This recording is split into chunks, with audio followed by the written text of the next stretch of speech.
Glória a Deus. Vamos abrir as nossas Bíblias, né, no livro de Mateus. Antes, vamos para lá para Salmo 139, 23 e 24. Esse eu gostaria que colocasse na tela, por favor. Salmo 139, 23 e 24.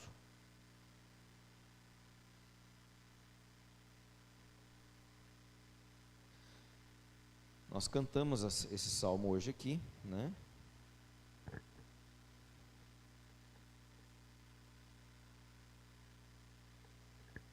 Vamos ficar de pé em nome de Jesus, né?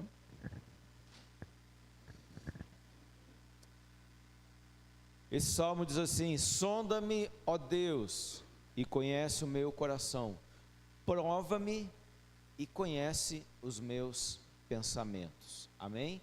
Né? Vamos continuar. E vê se há em mim algum caminho mau e guia-me pelo caminho eterno. Obrigado. Pode sentar em nome de Jesus, né? Eu queria falar um pouco aqui sobre um tema que há pouco tempo atrás nós falamos sobre ele, né? Mas eu quero assim, né, bater nessa tecla de novo, né? Que é a tecla, né, de nós entendermos, né, o nosso coração, né, servil, né, de nós sondarmos o nosso coração para que nós possamos perceber se nós estamos agindo, né, em serviço ou a serviço do reino, o quanto tem, né, no nosso coração, né, qual o diagnóstico que nós podemos fazer do nosso coração com relação ao servir a Deus. Servir a Deus, irmãos, é um dos temas centrais do Evangelho de Jesus. Nós precisamos entender que servir a Deus, né, servir as pessoas, né, é central. Quando nós olhamos o Evangelho de Cristo Jesus, quando nós olhamos para a figura de Cristo, tudo Jesus está servindo. Tudo Jesus, quando ele está servindo como o Cordeiro que tira o pecado do mundo, Ele está servindo como o nosso sumo sacerdote, Ele está servindo depois de crucificado, morto, ressurreto, Ele serve na eternidade como o nosso sumo sacerdote. Ele é o nosso rei, né? Ele é o rei que já mostrou que Ele é o rei servo. Então, né, servir faz parte da identidade, por que não dizer, né, desse Evangelho. Sim, o Evangelho de Cristo Jesus é para a salvação, é para a libertação, é para o resgate do homem, né? Mas nós não podemos esquecer que tudo isso começa, né, com alguém que decidiu, Filipenses 2, abrir mão da sua glória, alguém que decidiu servir e servir até o fim, de ir até o final, de ir para aquela cruz até o final, com o servir muito declarado na sua própria vida. Então, é importante nós entendermos isso, porque quando nós perdemos de vista essa expectativa, ou essa perspectiva do Evangelho de Cristo Jesus, né, na sua essência, nós começamos às vezes a botar um monte de outras coisas que daqui a pouco o servir já vai ficando de lado, né? Daqui a pouco nós já achamos que nós não precisamos mais servir tanto assim, afinal de contas, né, eu já estou há anos na igreja, né? Então nós precisamos ter no nosso coração sempre esse coração disposto a servir, né? Pergunta para quem está do teu lado: você está disposto a servir? Quantos concordam comigo que ser servido é bom? Quem já recebeu um café na cama aqui? Quem já recebeu o Todd na cama, né? Nós tínhamos aqui o saudoso seu Filó, né? O seu Filó uma vez ele queria casar. Eu digo: por que você quer casar, Filó? Porque eu preciso, né, de alguém que faça o meu Todd, me dê meus remédios. Eu disse para ele: então você não precisa de uma esposa, o senhor precisa de uma enfermeira e de uma copeira, né? Certo? Né? Então é interessante. Então ser servido é bom, é uma alegria. Uau, a gente acorda de manhã, aquele café na cama, né? Coisa boa, né? Se você não teve essa experiência, você que é solteiro, né? Você que até agora só teve da sua mãe e do seu pai assim: bora que está na hora, bora, né? Então você que só teve essa experiência, eu quero profetizar na tua vida que você vai ter essa experiência de receber um café na cama, né? Mas vai ter que lavar a louça depois também, tá? Não vai ter como escapar, tá? Então ser servido é bom, né? E é interessante nós pensarmos que a lógica humana, a lógica dos homens é que ser servido é melhor, né? Isso está intrínseco em nós, né? Isso está, né, intrínseco em todo o tempo na nossa vida, né? Mas quando Jesus vem nessa terra, ele nos ensina que ele não veio para servir, para ser servido. Jesus não veio para ser servido, ele diz: eu vim para servir e dar. Eu vim para servir e dar. Guarde bem isso, né? Servir exige de nós uma entrega. Qual é a consequência do servir? A consequência do servir é uma entrega. A consequência do servir é dar, né? E a Bíblia diz que melhor é dar do que receber. Amém? Né? Então, nós precisamos entender então que servir é central no Evangelho de Cristo, mas desde o início o ser humano luta com uma tendência perigosa: buscar posição. Mesmo os discípulos de Jesus, que conviveram com ele, caíram nessa armadilha. Discutiam entre si quem seria o maior, quem teria mais destaque, quem estaria mais perto do mestre. Jesus, porém, nos ensina que o reino de Deus não é sobre poder, mas sobre serviço. Diga comigo: o reino de Deus não é sobre poder, é sobre serviço, né? Então Jesus nos ensina isso. Então nós recebemos, por que nós recebemos dons? É para servir. Nós não podemos ter a ideia de receber um dom e acharmos que nós somos agora dono do dom e nós operamos no dom e o dom é meu e eu faço. Quem tem dom e não serve, né, não tem por que ter dom, né? Está deixando para trás algo, está deixando uma ferramenta ou uma possibilidade que Deus te deu de servir melhor, né? Então nós recebemos dons, talentos e oportunidades, não para nos elevarmos, mas nós recebemos, né, para colocarmos esses dons, para colocarmos tudo isso aos pés uns dos outros. Amém? Né? Nós fomos chamados para servir, apóstolos, profetas, mestres, evangelistas e pastores, né? Efésios 4:11, foram chamados para servir, para edificar os santos para toda boa obra em Cristo. Amém? Né? Então, e aqui eu quero trazer para a gente nessa noite, né, algumas considerações para que nós possamos sondar o nosso coração, né? Algumas considerações sobre o coração servil, né? Então a primeira consideração que eu quero falar nessa noite é: nós somos chamados, né? Nós somos chamados à humildade. Porque quando nós perguntamos quem é o maior, logo nós temos, né, essa expectativa de entendemos que nós temos um lugar. E não é ruim, irmãos, ter um lugar, né?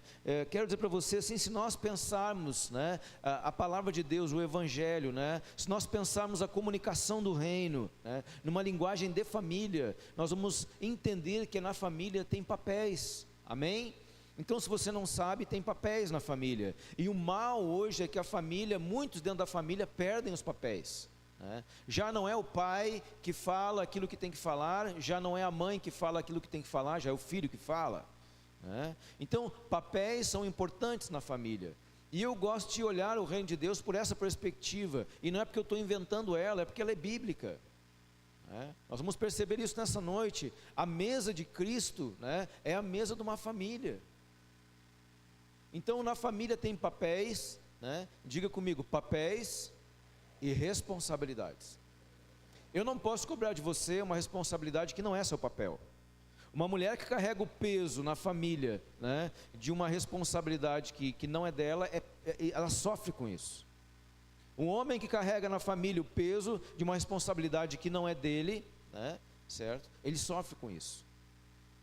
Então cada papel tem que ter a sua responsabilidade específica, né? Então a primeira coisa que nós precisamos avaliar na nossa vida é que nós fomos chamados à humildade, né? Então abra a tua Bíblia comigo lá em Mateus 18, tá? Pode abrir lá, Mateus 18, tá? Do 1 até o 4.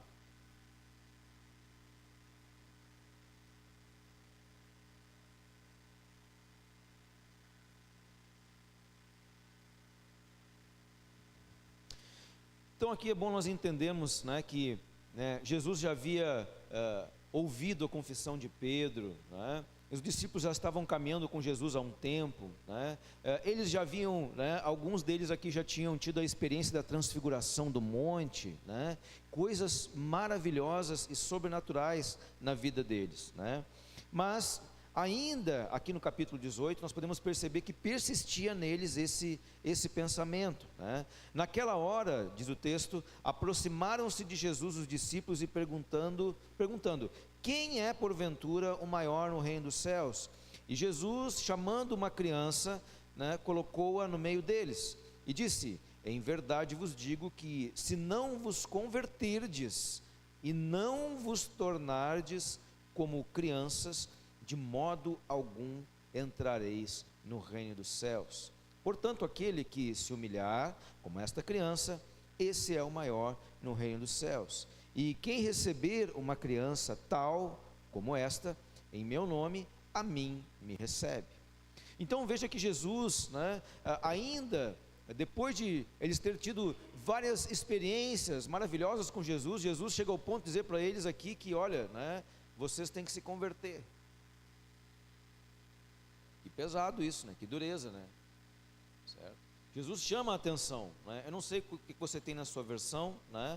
Mas aqui na que eu estou lendo, né, é muito claro, né? Em verdade vos digo que se não vos converterdes, ou seja, se não houver uma transformação interior, se não houver uma mudança na disposição do coração de vocês, né, e não vos tornardes como criança, né? Então o que Jesus está dizendo assim? A gente tem que ser infantil? Não, irmãos, vamos ver o contexto, né? Jesus pega alguém, eles estão disputando, eles querem saber lugar, eles querem saber qual vai ser, que dinâmica desse reino que vem, né? Porque eles estão andando com Jesus, afinal de contas, eles seriam, abre aspas, as primícias desse reino, fecha aspas, pensando nesse reino como algo humano.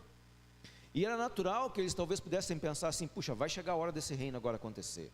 E quando acontecer, nós vamos estar na crista da onda, né? Nós vamos estar junto, a gente está junto, a gente ficou junto no perrengue, agora a gente está junto, né, certo? Na bonança. E Jesus traz o que? Uma criança por meio da conversa e diz para eles: olha, vocês têm que se converter, vocês têm que se tornar que nem essa criança, né? Por que Jesus está falando isso, né? Qual a expectativa de uma criança, né? A expectativa de uma criança é ser suprida, irmãos, no momento. Uma criança, ela não tem a perspectiva uma criança não faz um planejamento de futuro, amém? Né? Então uma criança não tem condições de fazer isso, né? E vamos pensar também que uma criança naquele tempo, né, era, digamos assim, né, não era algo assim que nem a gente pensa hoje: puxa, uma criança, o cuidado com a criança, né, conselho tutelar, com dica, não tinha nada dessas coisas. A criança, na verdade, né, certo, os gregos faziam isso, né, certo? Os espartanos faziam isso, né? Uma criança, quando nascia, ela era observada por um núcleo de pessoas, não vou entrar no detalhe aqui, né? E se houvesse qualquer, né, qualquer coisa que destoasse que aquela criança, ela não seria, né, uma criança que iria contribuir com a sociedade, eles atiravam aquela criança de um precipício. Quando nós olhamos a história, muitas vezes, né, nós vemos que muitas crianças foram deixadas, né, na mata para serem comidas pelos animais, né, por terem alguma deficiência física, por terem alguma necessidade, né, por terem alguma deformidade. Então, ou seja, era assim que eram tratadas as crianças. E criança, né, só passava a ser considerada depois de um certo tempo. Começava a ser ensinada, estivesse ali mais apta para a guerra, né? Em muitos povos, né, ocidentais, né, eram assim, nos orientais também, né? Mas para a gente ter uma ideia assim do que Jesus, que confronto que Jesus traz um confronto de que o lugar que vocês querem não é assim, como nós pensamos. Jesus está fazendo um confronto com relação à realidade do reino, que maior é aquele que serve, né? Então uma criança não procura um lugar especial, né?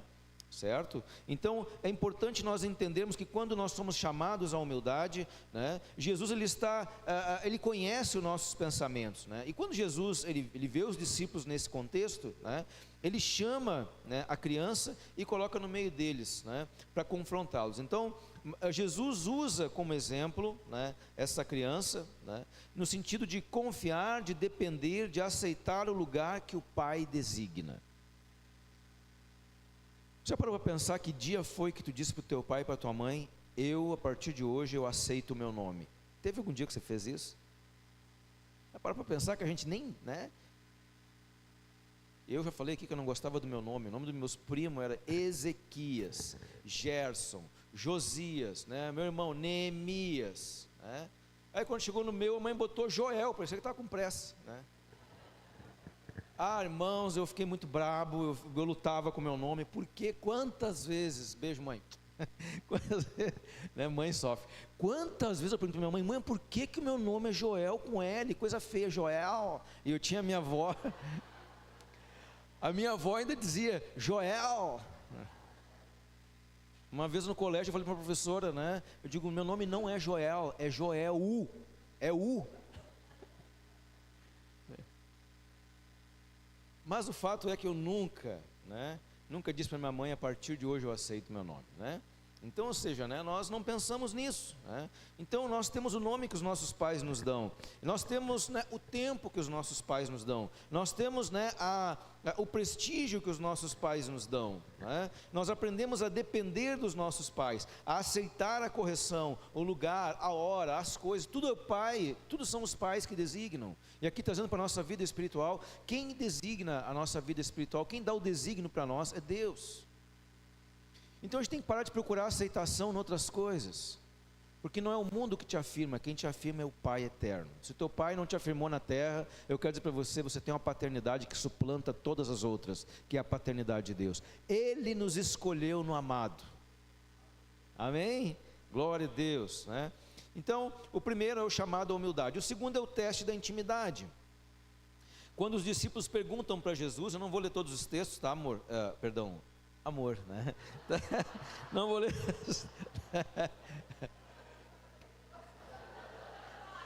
Não entra na minha mente, amor, agora, né?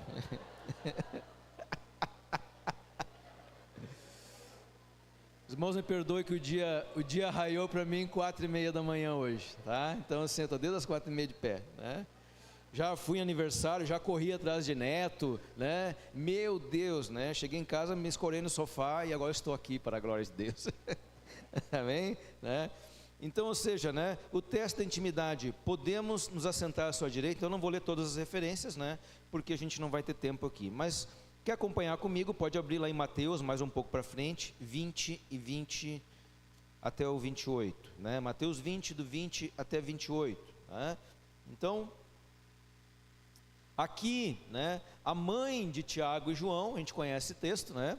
A mãe de Tiago e João chega e diz assim, olha, né, vai e pede para os marmanjos, né, quando chegar a hora certa, né, quando chegar o reino, quando chegar o momento, né, olha, que um possa ficar à direita e o outro possa ficar à esquerda, né? Imagina que coisa linda, né? A mãe, né, que na verdade seria, né, como diz aqui Shed, né, o seu Shed seria a tia de Jesus, né, certo?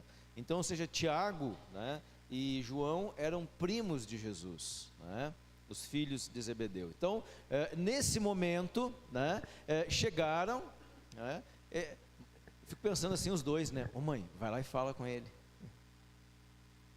E a mãe é mãe, né, gente? Né? Mãe é aquela que enfrenta, né, as notas vermelhas na escola. É a mulher corajosa, né? Ela vai lá assim, meu filho, porque... né? Então a mãe foi falar então com o mestre, né? E ele, né, certamente deu uma puxada no tapete deles, né? Então, por que eu digo assim que é o teste da intimidade? Porque nós, muitas vezes, irmãos, nós temos uma tendência a nos aproveitarmos da intimidade que temos para trazer coisas em benefício nosso. Muitas vezes nós nos aproveitamos da intimidade que temos com alguém, né, para trazer coisas em benefício nosso. Não, mas eu conheço o vereador tal, mas eu conheço lá o fulano, que ele dá o pulo do gato, tá ligado? Digo, tá. Então né, isso é natural, e parece que no brasileiro isso é mais forte ainda, né? Não é à toa que a gente fala aqui do jeitinho brasileiro, que toda hora a gente fala nisso, mas isso, irmãos, isso não é coisa de boca para fora, isso tem artigo acadêmico falando sobre isso. Se você for procurar lá no Google acadêmico, você vai achar muitos artigos de sociologia falando sobre o jeitinho brasileiro, né? Então é interessante a gente entender que essa dinâmica, ela opera principalmente na nossa vida como brasileiros, ela opera forte, que é o toma lá da cá. Vocês sabiam que o Congresso Nacional, ele funciona no toma lá da cá? E é institucional isso. É o presidencialismo de colisão, né? Fecha aqui o parênteses, né, da aula de ciência política, tá? Mas só para a gente entender que é uma dinâmica que opera o tempo todo na vida da gente. E isso, irmãos, às vezes é subjetivo, a gente nem percebe. Nós temos a mania, né, digamos assim, vamos pensar assim, quando você conheceu, né, para quem é casado aqui, quando você conheceu a sua esposa, ou quando você conheceu o seu esposo, Deus o livre aparecer, né, sem estar top na frente do Gilmar, né? Deus o livre, né? Vou ver ela hoje, mais cabelinho, barba, perfume, né? After sport, né? Faz a barba assim, bota assim, já sai, né? Quando eu vou no barbeiro lá, eu tô lá relaxado, ele tá fazendo a barba, daqui a pouco ele bota um negócio que o cara, né? O cara vem de Nárnia na hora, assim, né? Salta para fora aquele negócio, né? É que pura álcool na cara da gente, né?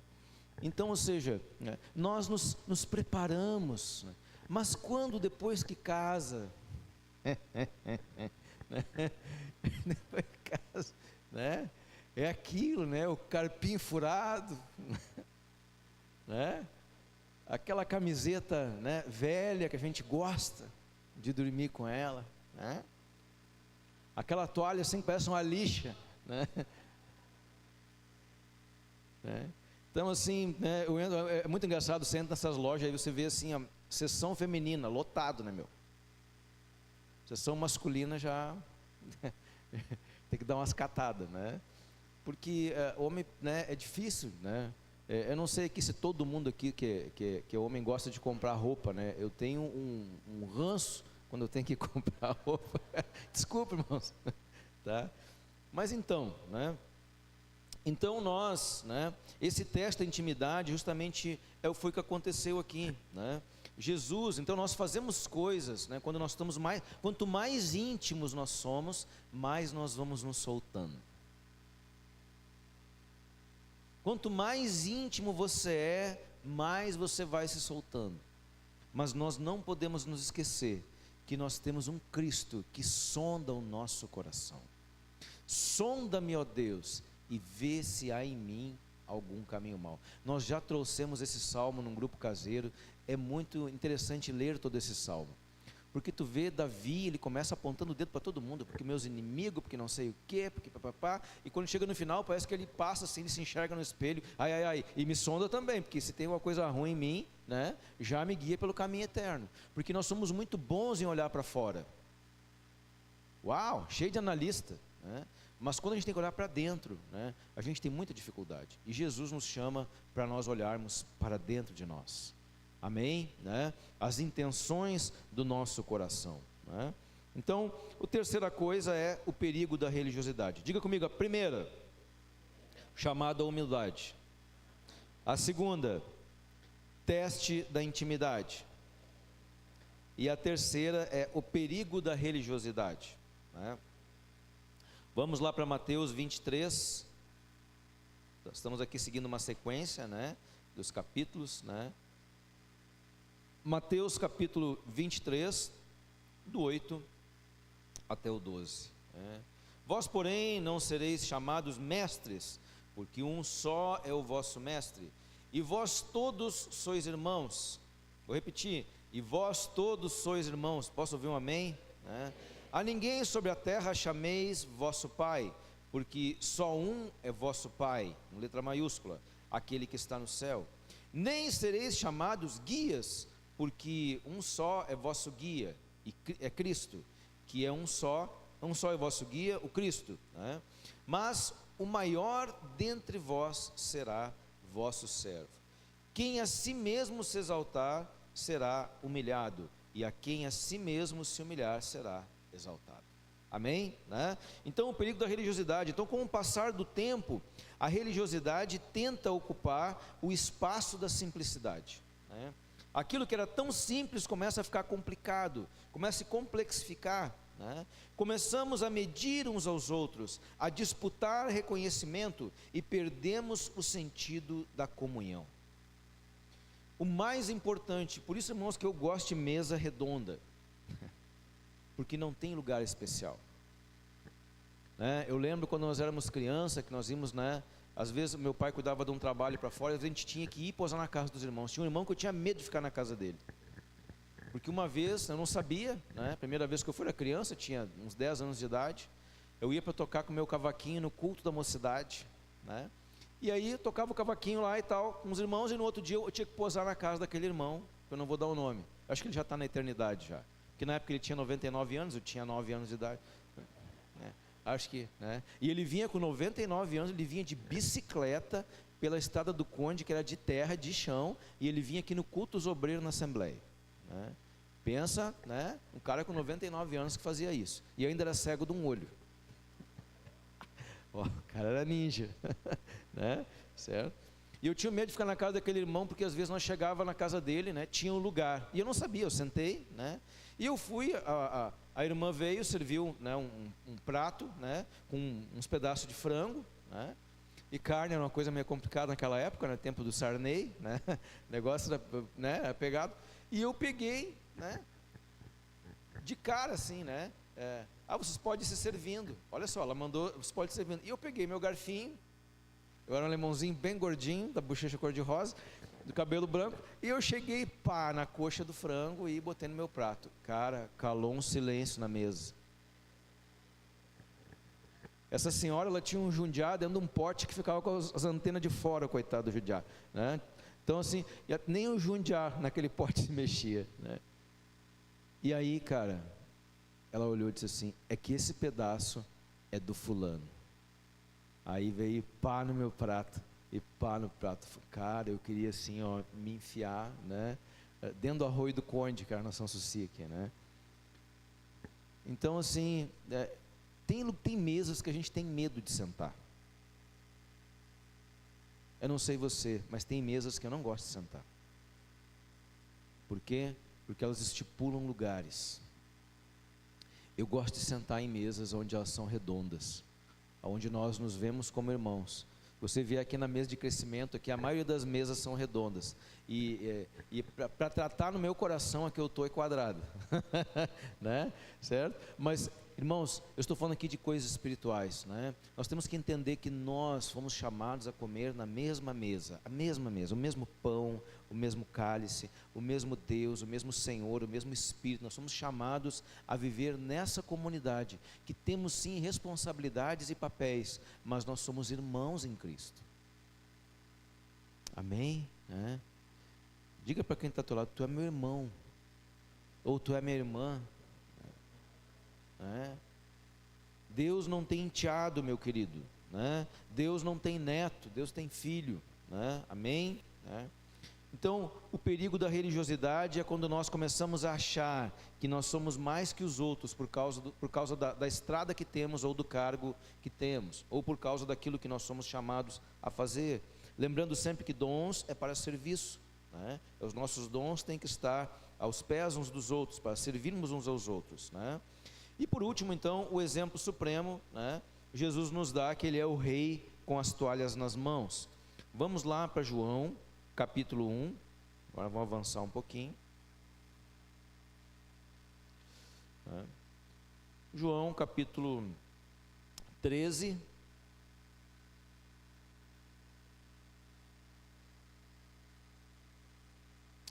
João, capítulo 13, versículo 1 até o 7.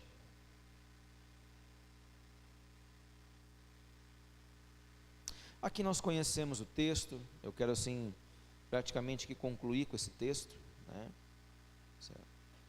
A gente entender, irmãos, que quando se fala de servir, né, é muito importante entender isso. Quando nós falamos de servir, nenhum de nós aqui pode olhar um para o outro e dizer que serve mais um que o outro, porque nós servimos na medida em que nós estamos entendendo.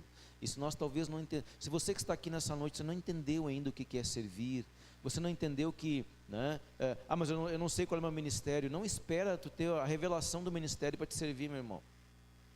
Eu tenho certeza que tem muitos irmãos aqui que são servos aqui. Uns começaram cantando, viram que não era para cantar, viram que o negócio deles era fazer outra coisa, né? Então, né, nós vamos nos experienciando, nos experimentando, nos servir. Hoje ainda falávamos aqui de manhã da irmã Neide, né? Uma das primeiras irmãs, quando eu cheguei na igreja, né, ela ficava aqui na frente, no bendito daquele reto projetor, que não podia queimar uma lâmpada, que era um desespero, tinha que ir na Zanirate, em Porto Alegre, comprar. E ela ficava aqui, né, na frente com aquele projetor, né? As letras eram feitas num pedaço de plástico, tipo um papel, assim, lembra daquele negócio, né? E aí o que acontece, né? Na hora do louvor, né? Ela pegava aquele negócio, imagina a cena, louvor vai ser o louvor tal. A irmã André, na época, o Deco, né? Vai ser o louvor tal, Jesus em tua presença, né? E aí a irmã Neide pegava aquela pasta ligeiro, né? E ela era corajosa, porque tinha que ficar de pé na frente de todo mundo aqui, ó. Porque olha só, o retroprojetor pegava aqui e largava a letra lá na tela. Então ela tinha que ficar aqui, ela não ficava ali que nem a galera ali, vocês estão aí, né? Estão ali aquartelados, né? Então ela ficava de pé, e aí conforme ia tocando o louvor, né? Ela não dava um enter, ela tinha que pegar o papel e fazendo assim.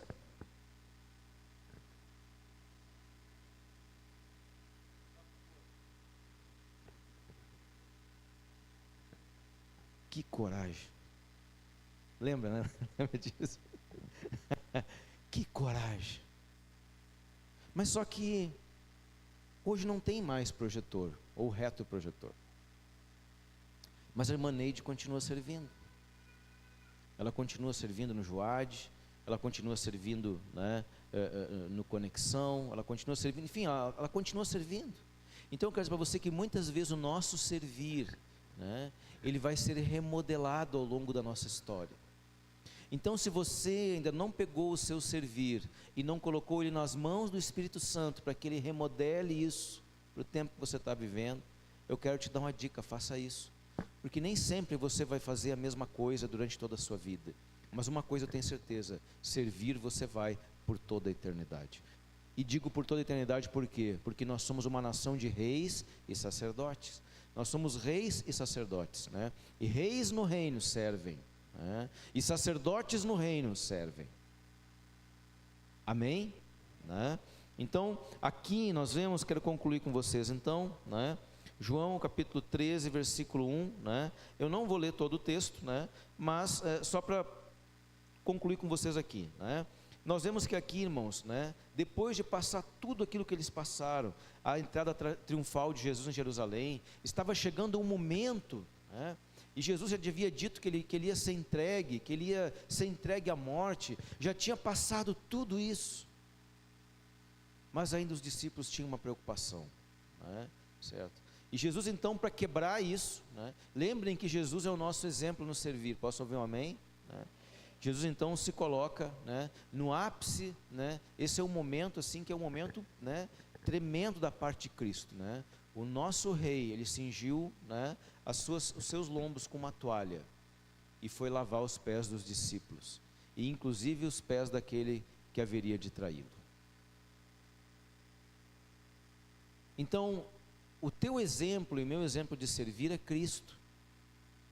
Nós podemos ter muitas pessoas que nós olhamos, né, e achamos legal, tem muitas pessoas que eu admiro, acho legal, considero, né, mas a gente tem que entender que nós temos que descobrir em Cristo o servir. O nosso servir tem que estar em Cristo. Se o nosso servir estiver nos homens, nós vamos nos frustrar. Então, se tem alguém frustrado aqui no ministério, eu quero dizer para ti, não fique assim. Olhe para Cristo, olhe para Ele. Olhe para o nosso rei com as toalhas. Imagine essa cena na eternidade. O Deus desce à terra e vem aqui e lava os pés dos homens, né? Tira o pó dos pés daqueles que ao pó retornarão. Você tem ideia do que é isso? E não digo que, né, nem de que eu tenha a ideia disso. Claro que eu não tenho. Mas que é algo profundo que nos impacta quando a gente lê. E Pedro, riquinho de Pedro, todo efusivo, todo cheio, todo impetuoso, não, o Senhor não vai lavar meus pés. Jesus disse o que para ele? Se eu não lavar os teus pés, tu não tem parte comigo. Aí Pedro já queria tomar um banho, né? Não, então me lava todo. Não. Banho não, é lavar os pés. E nós vivemos dias hoje onde muitas vezes, nós confundimos o servir. E eu quero dizer para vocês assim, irmãos, servir a Deus é servir com propósito. Você não está servindo simplesmente por servir. Eu tenho que servir, né? Não é só isso, irmão. Você não está servindo a mim, você não está servindo ao CNPJ da igreja. Você tem que se preocupar em servir a Deus. E servir a Deus não é estar aqui em cima. Servir a Deus é provado da porta para fora. Nós temos os ministérios, mesmo quem faz parte do ministério aqui dentro. A prova do servir está lá fora. Porque eu tenho certeza que o dia que nós nos encontrarmos com Cristo, Deus não vai perguntar quantos sermões bonitos eu fiz, quantos vídeos, quantos likes tu ganhou no YouTube. Jesus não vai chamar o pessoal da guitarra aqui, né, e vai dizer assim: uau, que solo, glória a Deus. Não, Ele quer saber o quanto no reino tu serviu, e servir no reino, diga comigo, é simples. É simples, irmão. Quando eu olho assim, Jesus falando para aquela mulher samaritana, a mulher sai dali e sai falando de Jesus, pô. E eu quero dizer para você assim: comece pelo simples. Compartilhe o que Jesus fez na tua vida. Ou será que nós estamos há anos dentro da igreja e Jesus não fez nada na vida da gente que a gente pode, não posso compartilhar porque eu não estou pronto ainda. Mas pronto para o mundo e para a carne sempre está. E é muito interessante que esse texto, eu não vou ler aqui, né? Eu disse de manhã que eu não ia ler, porque o pessoal não confunde, não quero que você confunda, mas eu quero que você entenda que nesse texto que nós estamos lendo aqui, que eu evidenciei para vocês aqui, você pode ler em casa, você vai ver que quando Jesus, né, ele revela aquele que haveria de o trair, ele molha o pão, o bocado, e dá para aquela pessoa, e quando Judas pega esse pão e come, o diabo entra nele. Olha que forte isso. Satanás entra nele. E o que isso significa para mim, lendo esse texto, né, meditando nesse texto? Isso significa que quando nós estamos na mesa de Cristo e queremos vantagens para nós, né, nós somos brecha, nós somos uma ferramenta de Satanás na nossa geração. Eu sei que isso é duro para você ouvir talvez nessa noite. Eu sei que isso talvez seja um pouco pesado, mas como que nós vamos participar da mesa de um rei que nos ensinou a servir e nós não queremos servir? Como que nós vamos participar da mesa de alguém que nos ama e que entregou a sua vida por nós, de uma trindade que nos serve? Porque não há Deus que trabalhe como esse Deus que trabalha por aquele que neles esperam. Temos um Cristo que é servo, nós temos um Espírito Santo que é o nosso consolador, que é o nosso ajudador, que nos serve. E nós não vamos servir?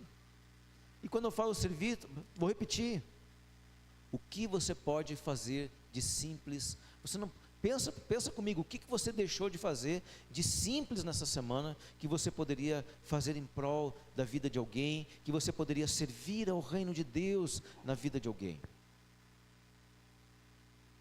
Só que o que você pensou que poderia ter feito e não fez, não pode voltar, mas você tem uma chance, de hoje quem sabe ainda, né? Essa semana, de se desafiar no servir,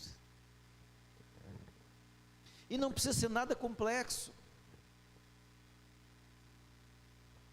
Você só precisa ter o seu coração grato em Deus. Você precisa confiar no caráter de Deus e confiar no caráter dele, e confiar que ele te chamou de filho. Porque existem duas coisas que para mim, né, eu sei que todo o mal da humanidade é por causa do pecado, mas existem duas coisas para mim que são muito interessantes, né? E eu compartilhei com os irmãos hoje pela manhã na ceia. Quando nós olhamos para o Antigo Testamento, nós vemos a todo tempo reforçar o caráter de Deus, a identidade de Deus, quem Deus é, o Deus Todo-Poderoso, né? Então você vai ver muito no Antigo Testamento, muitas lições de moral e de caráter você vai tirar dos livros do Antigo Testamento. Mas quando você olha para o Novo Testamento, você vai ver o quê? Você vai ver o fortalecimento, a busca, né, das Escrituras em firmar em nós a identidade de Cristo. Somos filhos. Nós somos filhos, irmãos, né? Você não é um título na frente do seu nome, você é um filho e uma filha de Deus, e você tem liberdade diante desse Deus. Você pode entrar na casa desse Deus, com temor sim, porque respeito é muito bom. Eu vou na casa do meu pai, estava lá com ele hoje, mas é respeito. E é um respeito profundo, cheio de carinho, cheio de amor, é respeito, é temor. Teme a Deus, porque esse é o dever de todo homem. Então nós temos essa luta constante, né? Ou você, quem sabe, você nunca duvidou do cara, não duvidou mesmo. Será que você tem assim 100% de certeza? Se você tem, vem aqui depois e bota a mão na minha cabeça, porque muitas vezes eu tenho que lutar comigo mesmo, eu tenho que sentar na frente de determinado problema e dizer assim: Senhor, em nome de Jesus, eu subjugo a minha carne agora, eu rejeito esse pensamento em nome de Jesus, e eu creio na Tua palavra, eu creio que Tu é real, eu creio que Tu é verdadeiro, eu creio que Tu é o Deus que vai fazer aquilo que Tu diz que quer fazer. Eu tenho que lutar contra a minha mente, porque esse é o nosso desafio, crer em Deus, no seu caráter, e crer na identidade que Ele nos deu, porque se o Espírito Santo habita dentro de nós, nós somos filhos. A todos quantos creram, lhes foi dado o poder de serem feitos filhos de Deus. Amém? E eu concluo, já é o quarto concluo que eu falo, certo? Eu concluo, que diante da mesa que nós estamos para participar, se o nosso Deus serve, como podemos ser discípulos e não servir? Então hoje, ao participarmos da mesa do Senhor, lembremos, Jesus não nos chama para um pedestal, mas para o chão. Não nos convida ao trono, mas à toalha, porque quem serve como Cristo, reina com Cristo. Fique de pé em nome de Jesus. Nós temos um Deus que trabalha por aqueles que nele esperam. Isaías 64:4. Nós temos, um Cristo que veio para servir e dar. Mateus 20:28. E nós temos um Espírito que nos ajuda e consola. João 14:26. Então eu quero te convidar nessa noite para você fechar os teus olhos. E para você olhar para dentro de você, com aquele salmo que nós lemos no início: sonda-me, ó Deus, e conhece o meu coração, vê se há em mim algum caminho mau, e guia-me pelo caminho eterno. Que você possa ser nessa noite sondado pelo Espírito. Pastor nenhum pode sondar você, ministro nenhum pode sondar você, nem a sua esposa pode sondar você, nem seu pai, nem a sua mãe. Mas o Espírito Santo, Ele pode sondar o teu coração hoje. E se tem alguma coisa que está impedindo você de servir a Deus, se tem algum medo que você tem, se tem alguma dificuldade, algum trauma, alguma rejeição que você tem com essa palavra servir, que o Espírito da vida esteja trabalhando no teu coração nessa noite, que Ele esteja revelando no teu interior a alegria. Volta no tempo e vê a alegria de servir a Deus como no primeiro amor. Veja quando você foi, o primeiro contato que você teve, a primeira experiência que você teve com Deus. Eu vejo pessoas às vezes aqui apaixonadas por Jesus nos primeiros passos. Pastor, pode me chamar para limpar o banheiro, pode me chamar para varrer lá na frente, pode me chamar para pintar, pode me chamar para qualquer coisa. Mas parece que vai passando o tempo, aquilo vai ficando enrijecido, e aquilo vai ficando, agora já não é mais o tempo de servir, irmãos, é o tempo de servir o tempo todo. Você vai passar nessa terra servindo o tempo todo, ou você vai servir a Deus, ou você vai servir a sua carne, o mundo, a Satanás, ou nós servimos a Deus como filhos, ou nós nos entregamos a outras coisas. E é preciso que você olhe para dentro de você e perceba o que eu posso fazer pelo meu Rei. E volto a dizer, às vezes são coisas simples. Qual foi a última vez, você tem tudo nas mãos, qual foi a última vez que você pegou o seu celular e mandou uma palavra de Deus para alguém? Não é a palavra que você pegou no aplicativo, mas uma palavra que você foi lá e orou, e Deus falou contigo: olha, manda essa palavra aqui para aquele irmão assim, assim assado, porque ele está precisando. E você teve a coragem de fazer aquilo que Deus mandou você fazer. Nós precisamos, irmãos, experienciar mais os dons que Deus nos deu. Porque se a igreja não vive os dons, eu tenho certeza que não é porque não são ensinados. O que não faltou aqui foi falar sobre dons. Mas parece que isso não é o suficiente, sabe por quê? Porque se não mudar o interior, o coração, se o coração não for mudado, não for, transformado, se não for convertido, nós vamos ficar só na teoria e nós nunca vamos alcançar a ponta dos dedos, como falamos no grupo caseiro. Então eu quero orar contigo nessa noite em nome de Jesus. Hoje é um culto de ceia, vamos participar da mesa do Senhor. E quando você pegar esse pão e esse cálice, que você não pense que esse pão e esse cálice é para benefício próprio de você, mas é para potencializar você na fé, no dom, no amor, para que você possa compartilhar a vida de Deus com outros, porque quem de mim se alimenta por mim viverá, diz o Senhor. Então é isso que Deus espera de você. Ide por todo mundo e pregai o Evangelho a toda criatura. Quem crer e for batizado será salvo, quem não crer será condenado. Quero orar contigo em nome de Jesus. Aleluia, Pai.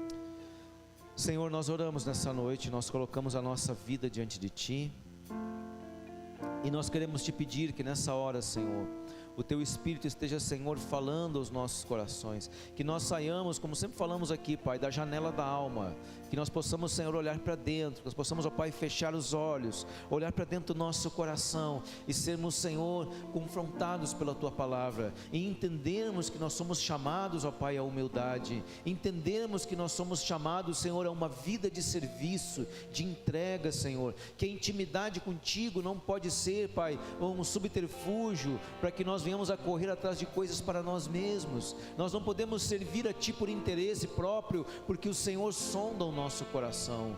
Que nós possamos olhar para o Rei dos Reis e Senhor dos Senhores e vermos o Cristo, aquele que colocou os pés nessa terra, o Verbo que se fez carne, cheio de graça e de verdade, que nos serviu e serviu até o fim e nos perdoou e continua servindo, porque é o nosso sumo sacerdote, continua sendo nosso advogado quando pecamos, quando erramos. E por isso, Senhor, nós queremos dizer nesta noite, em o nome de Jesus, nos liberta, Senhor, desse egoísmo, desse egocentrismo, Senhor. O mundo está clamando, as vidas estão clamando, Senhor, por uma palavra da Tua parte, Senhor. Chega o tempo, Senhor, aonde as pessoas, elas clamam, elas estão desesperadas pela Tua palavra, pelo Evangelho de Cristo Jesus. E nos livra de outros evangelhos, Senhor, por aí. Nós não queremos isso, nós queremos o Evangelho de Cristo. Aquele Evangelho quando os anjos anunciaram e disseram quando o Senhor chegou na terra: paz aos homens de boa vontade, a quem o Senhor quer bem. Paz aos homens, ou seja, há um desejo da Tua parte, Senhor, mas também existe a nossa parte, Senhor, a boa vontade. E nós queremos ser encontrados naqueles nesta noite que têm boa vontade em caminhar nessa direção, em fazer o Teu nome conhecido, Senhor. Obrigado, Pai. Obrigado porque um dia, Senhor, alguém decidiu sair de si mesmo para falar do Teu amor para nós. Obrigado porque um dia alguém pagou um preço para que nós pudéssemos estar aqui. Obrigado, Pai. Obrigado. Nós não podemos perder jamais essa perspectiva de que nós somos aqui hoje o que somos, porque alguém pagou um preço antes de nós e também na nossa geração, porque nós não brotamos do nada aqui, nós aparecemos aqui porque alguém nos estendeu a mão primeiro, e nós, Pai, queremos da mesma forma estender a mão a outros, porque, Senhor, o Evangelho para a próxima geração depende de nós. O que nós vamos plantar do reino de Deus para a próxima geração, e que o Senhor possa encontrar nessa noite aqui corações dispostos, em nome de Jesus. Amém.